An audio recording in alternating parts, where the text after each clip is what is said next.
Yeah,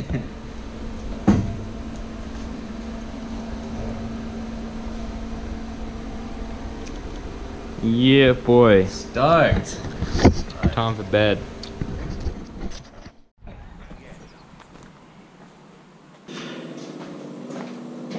And this is How to Kill Yourself with David Campbell.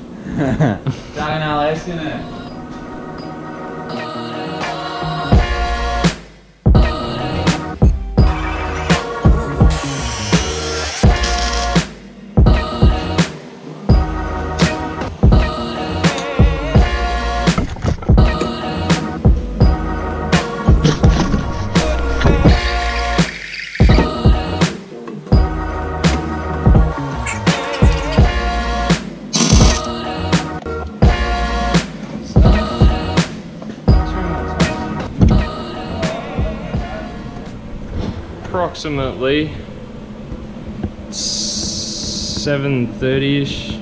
Started at 9 o'clock, and we're there. It's all tacked in and mocked up.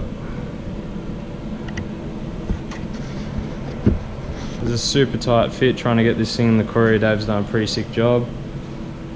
So it's going in for the wiring loom and all that within the next week or so. So this is why the manifold's getting done. The standard one still manages to fit on this side, but once it gets back and it's running, then we'll do that side as well.